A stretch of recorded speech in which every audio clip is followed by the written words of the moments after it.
I'm going to be talking, I know it already got shared during the testimony. I'm talking about comparison tonight. Comparison tonight. And the title of my message is Killing Comparison. Killing Comparison.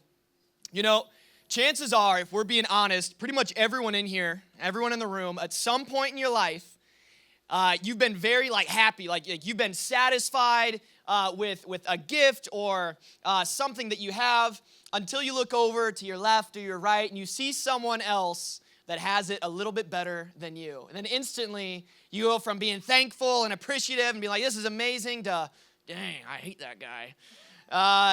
Maybe you find yourself a little bit less happy. I'm going to tell you guys a story about my Aunt Heather. Oh, I shouldn't have said her name. My aunts, anyways, Pastor Logan always shares funny stories about his family life, a lot of times at the expense of himself. So I took one out of his book. We're going to give that a shot. So, I've got an aunt, and she's not exactly the most present family member. Don't worry, none of you guys will ever meet her. You guys are about to understand why. She's not dead. Let me just get that out of the way. But she's not the most present family member. All right, she lives on the other side of the country. She lives in the sticks of Idaho. I rarely ever saw her growing up. It was one of those things where it's like once every 2 to 3 years, you see her. And, there's a couple different reasons for that. One is she didn't really care to be a part of our family. She was kind of like mean to my mom growing up, and it wasn't really a secret that she didn't really like our family. She kind of just said it. But for some reason, she seemed to like me more than everyone else in my family. I have no idea why. For whatever reason, it seemed that she had a lot more favor towards me than any of my brothers or my parents. And at Christmas, this was extremely evident. You guys, this is 100% a true story, guys. You guys might not believe it. She always spent so much more money on me than my brothers. For example, this is just 3 years as an example that I could think of. 1 year, she bought me a compound bow. It was like $700. You know what she got for my 3 younger brothers? 1 Skylander each. I'm not kidding. Honest to God truth. Christmas 2011. Another year, she bought me a sick pellet gun. It was top of the line when I was 13 or something. It was probably $250. She got Owen a book. Yeah. And then another year when I was 15, she bought me a real gun. And she bought Owen a hoodie. So, guys, this is 100% the honest to God truth. It was weird. So my family, we would joke about it year to year. Every year, when Christmas was coming up, if it was a year that, she showed up, we'd be joking, Owen's like, what's Peyton going to get this year, a car? He's like, I'm probably going to get a pair of socks, we would joke about it because it was just so ridiculous. I wasn't complaining though. And, but then the year that I turned 16, I'm pretty sure, it was either 15 or 16, I open up my present on it was the day before Christmas, and I got the worst present ever. It was a plane ticket to go out and spend a week with her. Worst gift ever. I'm like, no, Owen. And of course, you're trying to be appreciative. I'm like, oh, sweet. I get to go spend a week with you. No. It's give me, Owen, I'll trade, give me the shirt. And he's like, heck no, buddy. It's your turn. So, I'll just, and I'll just say it this way. The fastest way to kill something special is to compare it to something else. The fastest way to kill something special is to compare it to something else. Like I said, we're talking about comparison tonight, talking about killing comparison. This is going to speak to somebody, It's really easy to be like, man, I love my house that my parents have for me. It's great. I don't need anything else. And then all of a sudden you go over to that friend's house for the first time and they got a way bigger, way nicer house. And they got the big TV and they got the nice furniture and they got all the cool stuff in their house. Or maybe you get a new pair of shoes and you're like, man, these are so sweet, man. I'm so thankful that, my parents bought these for me. Man, they're awesome. And then Will Wong walks in and he's got a $14,000 pair of Jordans on. And you're like, these need to go in the trash. Your parents maybe buy you a car when you turn 15 or 16. You're like, man, this is so awesome. It runs and it's got the windows. You gotta roll them up like this. They're not electric, but it doesn't even matter. I don't care. I got a car that has 4 wheels. And then if you're like me, one of your best friends, he rolls up in a brand new Corvette that his parents paid for him, and you're like, oh my gosh, this sucks. My life is terrible. The reality is where comparison begins, contentment ends. Where comparison begins, contentment ends. It's never been easier in all of human history to compare yourself to others. With social media, oh my goodness. You see people post on their story and it's like, oh my gosh, why didn't I get invited? Why am I not there? I've got FOMO, or you see someone, you're like, man, they're going on another vacation. And I can't even afford, my parents can't even afford to bring me to a Cardinals game, and there they are sitting on their Instagram story and they got their feet up on the beach and they're reading their Bible and you're like, man, I hate you, I hate your feet, and I hate your Bible. You're like, or you see a picture and you're like, man, I wish I was as pretty as she was, or man, I wish I was as jacked as he was. I love what Pastor Stephen Furtick says. I've heard him say it so many times is, you're comparing your behind the scenes with their highlight reel. It's just so not realistic. I hate social media for the most part. Anyways, you're going to find yourself miserable if you're constantly comparing yourself. We're going to read a couple different parts of the Bible. We're going to start off in 2 Corinthians chapter 10, where Paul says, we don't dare compare ourselves as some do, but they're only comparing themselves with each other, using themselves as the standard of measurement. How ignorant. How ignorant. I'm going to read that one more time. But they are only comparing themselves with each other, using themselves as the standard of measurement. How ignorant. I just know that, Paul wanted to deliver this with like some sass, how ignorant. How ignorant is it to say, look how much money, that family has. I don't have that, or look at their relationship. I don't have that. Comparing, I love this quote. It's comparing makes you feel either superior or inferior, and neither honors God. Comparing makes you feel either superior or inferior, and neither honors God. As I was writing this, I was just thinking, as you guys know, I've got twin girls, right? And they're still really young right now, but man, I'm thinking about, once they get a little bit older, you talk to the other dads and you're like, when'd your kids start walking? And they're like, 12 months. I'm like, mine did at 9. You start comparing kids. For some reason, parents love to do that. I don't know what it is, but there's something about like dads. They get like, there's like this like secret like competition that they have with other people's kids. Maybe you get a PS5, a new PS5 for Christmas, and you're like, oh, this is amazing. And then you see your friend, and their parents built him a custom $3,000 PC, and you're like, man, my PS5 sucks. Or we're getting ready to go back to school, and your parents are like, hey, I really love you. I'm gonna get you a Lululemon bag. And you're like, oh my gosh, I'm gonna be the coolest person ever. But then you walk into school, and a girl's got a Chanel bag, and you're like, oh, Lulu's so ghetto. Like, oh my gosh, I'm so broke. It feels less than because what someone else got, or it can be the inverse of that. Maybe for those of you guys that are playing football, you walk up to football practice, you're like, man, I got the coolest cleats on, I've got the sick tights, I've got this and I've got that, I've got a visor on my helmet. You're like, look at that guy, like he's wearing like old hand-me-down shoes, he's got holes in his socks, and it makes you feel superior to them. Comparing either makes you feel inferior or superior, and neither one honors God. So what I want to do tonight is I want to dive in and really be transparent with each other about how this can impact us. And I'm going to be transparent about some stuff too, and I'm going to let God's word really speak to all of us. A lot of you guys, well, maybe not a lot of you guys, the older people in the room, especially leaders, you guys maybe heard of someone named Andy Stanley. He's got this thing that I love. He calls it the land of Ur. The land of Ur. Everybody simply wants whatever, more than someone else. They want that plus They want to be rich They want to be funny They want to be fast They want to be smart Does anyone know what I'm talking about?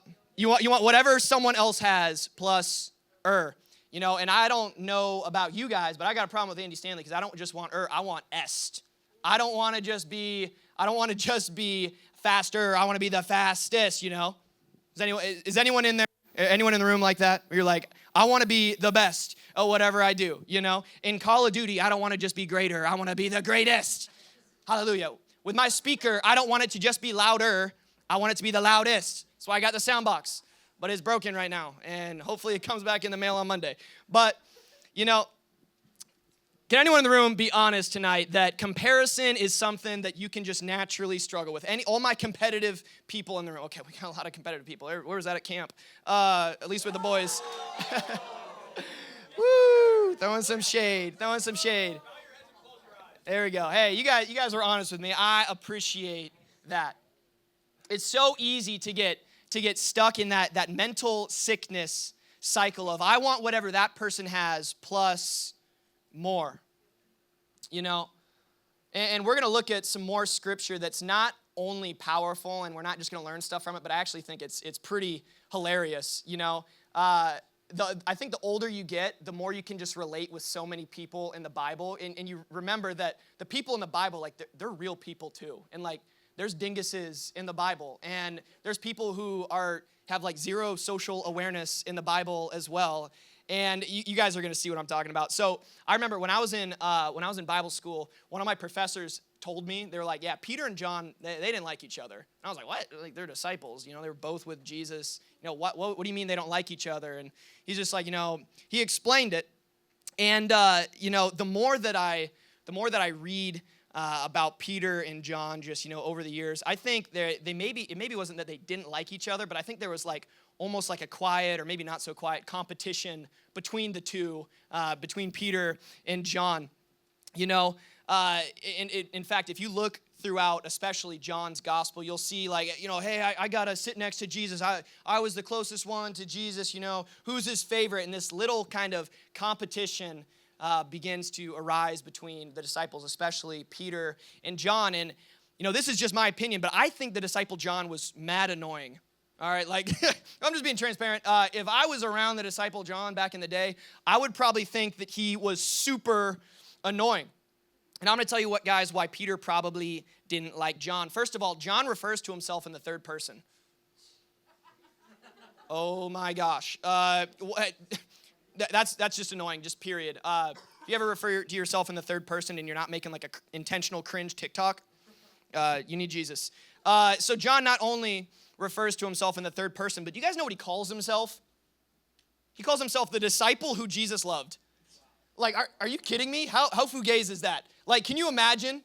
No, obviously, I am by no means trying to put myself on the same level as Jesus, but can you imagine if, like, Ryan walked around and when he introduced himself to someone, he's like, hey, I'm the student that Pastor Peyton loves. And that's the only way he ever referred to himself. He never said, my name's Ryan. He said, I'm the guy who Pastor Peyton loves the most. You'd be like, dude, where do you get off? Like, holy cow, you are mad annoying. You should read your Bible. It's so funny. Moses, if you guys were there on Sunday, like 2 months ago or whatever it was, do you guys know how Moses referred to himself? The humblest man alive. Oh my gosh, that's such an oxymoron. It actually reminds me of one of my favorite songs. I've actually got the lyrics up here, the next slide. It's from the song, I'm So Humble by The Lonely Islands. The lyrics are, bar none, I am the most humblest. Number one at the top of the humble list. My apple crumble is by far the most crumblest, but I act like it tastes bad out of humbleness. The thing about me that's so impressive is how infrequently I mention all of my successes. I poo-poo when girls say that I should model. My belly's full from all the pride I swallow. That was so random. I added that in last minute. But so John, he's referring to himself in third person. He's calling himself the one who Jesus loved. So evidently there's some sort of tension, some competition. Peter's comparing to John. John's comparing to Peter. Who's the favorite? Who's the best? Who's going to be the first? Who's the greatest one? So that's the context of John chapter 20. So 3 days after, Jesus had died, Mary goes to the tomb, and, when Mary got there, the stone was rolled away, and the tomb was empty. She didn't know what to think. She's like, was he risen? Did his body get stolen? What happened? What's going on? So she runs to the disciples. And here's how the story goes. So she goes back to tell the disciples. Peter and John take off running to go, and they're like, what happened to Jesus? And I just want you guys to watch how many times, I'm not kidding. Wait till you guys see how many times John feels the need to say that he was faster than Peter in this story. It's just so corny. It says in John chapter 20, verses 2, it says, so Mary came running to Simon Peter and the other disciple, the one Jesus loved, dork, and said, they have taken the Lord out of the tomb, and we don't know where they put him. So Peter and the other disciple started for the tomb. Both were running, but the other disciple outran Peter and reached the tomb first. Then Simon Peter came along behind him and went straight into the tomb. Finally, the other disciple, who had reached the tomb first, also went inside. Okay, so two things. First of all, Christ is risen, greatest news in all of history, and I was faster than Peter. That's what John thought was important. This guy, he can't be real. Can you imagine, like, Peter and John are hanging out, and then all of a sudden, Mary Magdalene's like, guys, the tomb is empty. What happened to Jesus? And Peter and John look at each other, and they're like, they're racing, and it's like, it's just so ridiculous. I understand the running part, but goodness gracious. So jumping up to John chapter 21, after the resurrection, Peter's like, let's fish, and they're out there fishing, and they don't catch anything. Some random guy says, throw your nets to the other side, and, they didn't realize that it was Jesus, but then John says, it's the Lord. I saw him first. So then what happens next is where the power of the story is Peter, he has this very powerful encounter with Jesus, and you have to understand the backstory here before the crucifixion. So, Peter, he was very bold in his faith for Jesus before Jesus got crucified, right? For the most part. I mean, he cut that dude's ear off in the Garden of Gethsemane. He's almost like taking like sneak disses, like the other disciples are catching strays at the Last Supper. Jesus is like, one of you guys are going to deny me. He's like, no, not me, Jesus. I'll never deny you. Maybe these other chumps, they might, but, I'll never deny you. They're kind of catching strays, and then later on, this little girl comes up to Peter, and, he denies Jesus 3 times, and Jesus sees him, and, this Peter at this point is crushed. He's brokenhearted. He's devastated. He's humiliated. And then Jesus is crucified, and then he's raised again, and, Peter sees this, and now he's encountering Jesus. So they're out there on the boat, and Peter jumps in the water, and he swims out to Jesus, and then Jesus says to Peter, do you love me? Peter's like, yes, I love you. Then Jesus says, feed my sheep. And then Jesus says again, Peter, do you love me? Peter's like, yes, Lord, I love you. And Jesus goes, feed my sheep. Then a third time, Jesus says, no, do you really, really love me? Like agape love me. Do you really love me, Peter? And Peter goes, yes, Jesus, I love you. And then he says, then feed my sheep.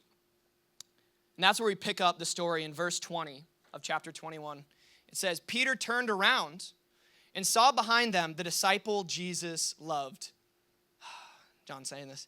Peter asked Jesus, what about him, Lord? So you can imagine they're in this boat, and Peter, he jumps into the water, and he's swimming out to Jesus, and Jesus is talking to him, and while he's having this encounter with Jesus, Peter's turning around, and he's like, but what about him? What about John? You're telling me to feed your sheep. You're asking me if I love you, but what about him? What's his job? What is he supposed to do? Is he supposed to love you? Are you going to ask him? This is what Jesus says. Jesus replied, if I want him to remain alive until I return, what is that to you? As for you, follow me. What is that to you? Jesus is saying, why are you wasting your time on him? Follow me. Your lane is feed my sheep. That's all you need to know. Why do you care what John's supposed to do? Why do you care what anyone else has to do? You keep your eyes on me. Your job is feed my sheep. That's all you have to worry about. You got to do what I'm asking you to do. You know, you can't faithfully follow Jesus if you're always comparing yourself to others. It is impossible for you to faithfully follow Jesus if you are constantly looking around, comparing yourself to others. You know, what about them? You know, what do they have? You know, what are they doing? Why are they more blessed than I am in this area of my life? You know, we can never fully follow Jesus if we're always looking around, comparing ourselves to others. So why is it that we do this? Why is it so hard to not compare? You know, it's because by nature we are sinful human beings, and you know, just our sin nature, it takes us away from the heart of God, and it turns us in towards ourselves, just like Pastor Logan was saying during prayer. You know, and we're trying to find some sort of external win, some sort of external thing to satisfy an internal longing. And the reality is there is no external accomplishment, there is no external blessing, no relationship, no amount of money, no satisfaction that will ever quench the inner spiritual longing that we have. There's not enough ers or s. There's not enough money. There's not enough followers. There's not enough friendships. There's not enough relationships. There's not enough success. There's not enough likes. You can look for it and look for it and look for it. But there's nothing on the outside designed by God to satisfy you on the inside besides the God who created you. That's why it's dumb. That's why it's ignorant. That's why it's so silly to ever compare yourself to others. Because nothing that anyone else has is ever going to fill that desire inside. There's nothing in this entire world besides Jesus that will satisfy you. That's why it's useless. It's a waste of time. It's destructive. It's hurtful to compare ourselves to others. The question that's so important that we've got to answer is who or what is going to define your worth? Who or what is going to define your worth? Galatians 1:10 says, am I now trying to win the approval of human beings or of God? Or am I just trying to please people? If I were still trying to please people, I would not be a servant of Christ. You know, some of you, you're living for your friends' approval. Some of you, you're living for the approval of your parents or maybe an older brother or sister. It's not that your parents' approval is a bad thing, but some of you guys, what's most important in your life is the approval of whatever they say or whatever they think about you, whoever they is. Their expectations, got to please them. But if you're a follower of Jesus and your answer is anything besides Jesus, you will always be running a race that you cannot win. If your answer to this question is anything besides Jesus, you are going to be running a race that you will never win. It says in Hebrews chapter 12, therefore, since we are surrounded by such a great cloud of witnesses, let us throw off everything that hinders and the sin that so easily entangles, and let us run with perseverance the race marked out for us, fixing our eyes on Jesus, the pioneer and perfecter of faith. You know, so what do we do here? What's the instruction here that we're getting from the author of Hebrews is we got to run the race that's marked out for us. We got to stay in our lane. Our goal is to fulfill our purpose, not the purpose of our neighbor, not the purpose of our older brother or sister, not the purpose of your youth leader, not the purpose of your parents, not the purpose of your friends, the purpose that God has laid out for you. You keep your eyes focused on Jesus. Has anyone been watching the Olympics over the last week or whatever it's been going on? You know, if you think of, I'm thinking of two specific sports. Swimming, I know that's been going on this week. And track and field starts tomorrow. You know the USA going to dominate, right? USA number one. But if you're in a relay race, or if you're just racing and swimming, whatever it's called, breaststroke, whatever, or you're running a race in track, you know what the fastest way to lose a race is? It's to be looking around. It's to be looking around. Man, if you're running in a race and you spend the whole time doing this, you're probably going to be a lot slower. I mean, ask these guys. These guys know how to run. How many times have you run with your head turned backwards or sideways? Not often and never, okay? Not often and never. You know, you got to keep your eyes on the finish line. Keep your eyes on the race that God has marked out for you. You can't run anyone else's race. I love what Paul says in 1 Corinthians chapter 9. He says, so run to win. All athletes are disciplined in their training. They do it to win a prize that will fade away, but we do it for an eternal prize. So I run with purpose in every step. I love that. Run with purpose in every step. You know, if I'm just being honest, guys, comparison is something that I've dealt with, or something that I've wrestled with for really as long as I can remember.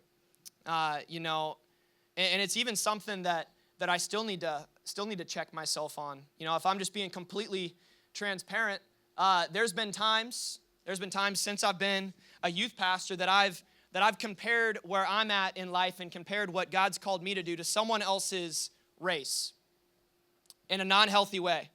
For example, as you guys, for those of you that have been around here long enough, you know my testimony. I always wanted to go into the military, and I wanted to go special forces. Like, that was always my lifelong dream. And there's been times where some of my buddies have been in, I don't know if you want to call it a hostile environment, a place that's not like officially recognized as us having U.S. troops, and they'll like Snapchat me from there, and you know, and I see what they're doing. I see they're getting deployed, and I see that they're going to like airborne school, and I see that they're becoming Rangers, and they're going special forces. And I'm not gonna lie, there's been times where I'm like, man, it'd be really cool if God didn't call me to be a youth pastor and I could go do that. If I'm just being honest, like, we're gonna be honest in here. Or there's been times where I've seen my friends, you know, people that I was friends with in high school and whatnot, and as far as monetarily in life, I see that the house that they just bought. I see the car that they just bought. I'm like, man, that would be really cool if I got paid what a mega church pastor did. Just kidding. You know, you see things like that. Or let me try and think of another example. Oh yeah, I mean, this one's super easy. It's so easy for me to compare where I'm living at to my friends. You know, it's so easy to look at my friends. I'm like, man, it's so nice that like they get to live close to their family. Like, how nice is that? Like, my friends who have kids, I'm like, wow, like their parents live 2 minutes up the road. How nice is that? You know, I got to live 6 hours away from my family. If we're just being completely real and transparent, that's something that I've had to walk through, and something that I need, that I've gone to God for. You know, and a lot of times, you know, I catch myself in that moment, and I refocus and I realign, and, you know, you have the realization, you know, they're running their race. They're doing a good job of it, but they can't run my race. My race that I'm running right now, my race that God has called me to is to build New Hope Youth, to pour into leaders and disciples and world changers, and to be the best husband and dad that I can be. If I can do those things, if I can do the things that God's called me to do, it's a win. It doesn't matter anything else. It doesn't matter what anyone else is doing. If I'm doing what God has called me to do, that's all that matters. But as soon as I'm doing that, as soon as I'm running my race, and I start to look around, and I start comparing myself to others, it creates dissatisfaction. It creates unhappiness. It happens to all of us. You know, I think back to when I was your guys' age, the race that I was running.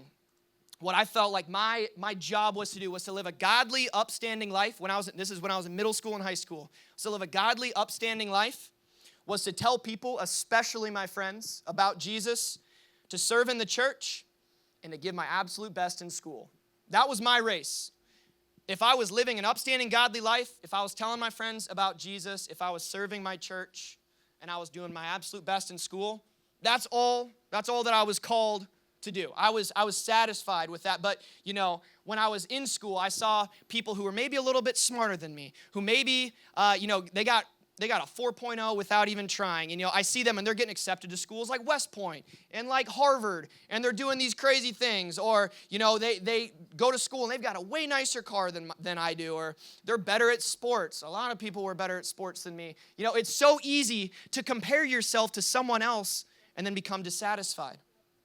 My race when I was in college, what I felt called to do in college was to study God's word and learn how to communicate it, was to gain leadership skills, and to serve at my local church, which was James River in college. You know, and the reality is There was times where I could still get distracted, where I could still compare myself. I see people who were smarter than me. I saw people who got more opportunities. I saw some people who were able to do some really cool things, but I had to remind myself, keep my eyes forward, keep my eyes on Jesus. Take every step with purpose. Keep doing what God has called me to do. What they're doing, that's great for them. Happy for them. Cheer them on, encourage them. But what you're called to do is what you're supposed to do. You can't run anybody else's race, but you can run yours. You can't run anybody else's race, but you can run yours. Let Jesus determine your win. You know, guys, the reality is you may not be the most popular kid in school, but you live a life of integrity. You may not have the best voice, but you worship God with your whole heart. You may not be the most eloquent speaker, but you love people better than most, and people see Jesus in you when you talk to them. You know, you may not have the most friends, but you've got friends that you can count on. You've got friends that are going to pray for you, who are going to cheer you on, who are going to walk through the mountains and valleys of life with you. You may not have a boyfriend or a girlfriend, but maybe God's just saving you from an immature relationship that's just going to damage you, and someone who's going to be unequally yoked, and you're going to be miserable, and you're going to bring all that mess into your next relationship. You may not be the best at your sport or extracurricular activity, but people on your team want to go to you when they need prayer or encouragement. Focus on the race that God has set out for you. That's running your race. You run your race and trust God to be faithful to you. Nobody can beat you at being you. Nobody is better at being you than you are.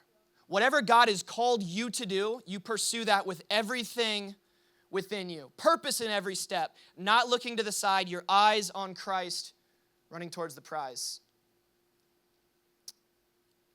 I'm going to invite the worship team on up, if you guys would stand up on your feet.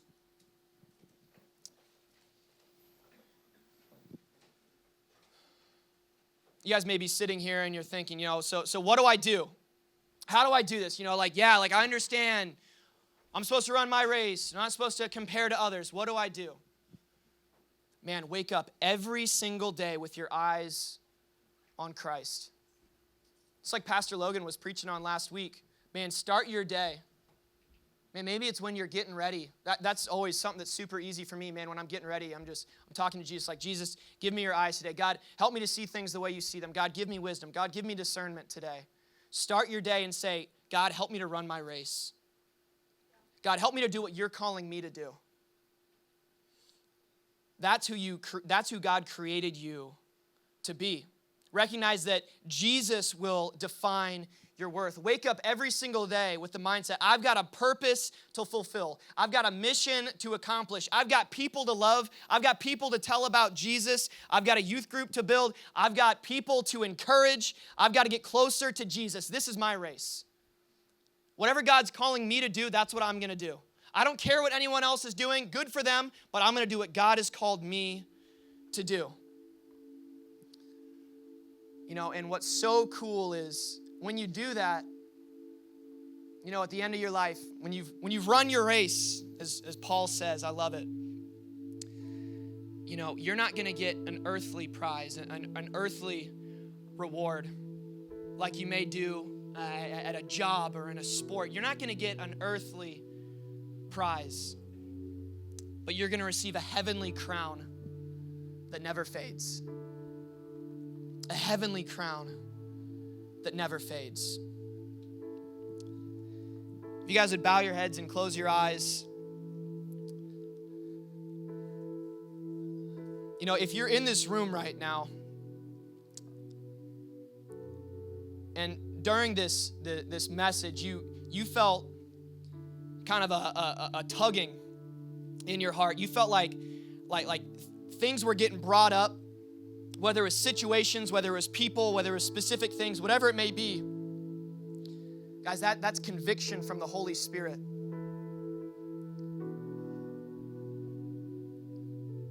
But listen, if that's you, if you're in this room and you feel like that's something that you struggle with, this trapment of comparison where you're constantly feeling inferior, you're constantly feeling like other people have it better, you're constantly feeling like, oh man, why don't I have what they have?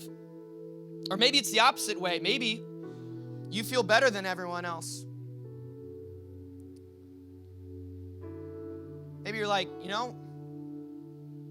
my parents are smarter and they work harder, so they got more money, so I get nicer things. I'm better than this person or that person. Whatever it may be, whether you feel inferior or superior, if you're in the room right now and you feel like the Holy Spirit is convicting you of that, but you don't want to keep on living your life like that. You want to make a decision tonight to keep your eyes set on Jesus. To keep your eyes focused on the race that He has laid out for you. You want to make a decision right now, in this moment. You want to say, God, forgive me for the times that I've compared myself to others. God, forgive me for the times where I felt like what you've given me isn't enough, or that I'm better than someone else. God, I want to do exactly what it is that you're calling me to do. I want to run the race with purpose in every step. Whatever it is, I'm going to make that decision tonight with no one looking around. This is just an outward expression of an inward decision in your heart. Right now, just between you and God. Say, God, I want to run the race that you've laid out for me. God, I want to do what you've called me to do. God, I am enough. God, I am exactly who you created me to be. I'm done trying to be someone else. I'm done trying to compare myself to others. God, I just want to be what you've called me to be. If that's you in this room, just slip up your hand as an outward expression of an inward decision. Guys, my hand's up. Yeah, I see hands up. Hands up all over the room. You can put your hands down. We're about to enter into a time of prayer and worship. And what I'm going to encourage you and challenge you to do, if you raised your hand, or if you know you should have, I'm going to encourage you guys, this is a moment where you can lay that at God's feet. You can lay that insecurity. You can lay that comparison. You can lay that act of, or that thought of feeling superior to someone else. You can lay that at the cross. And you leave this place with your eyes set on Jesus and the race that He's laid out for you. Come sound with a rude boy ting.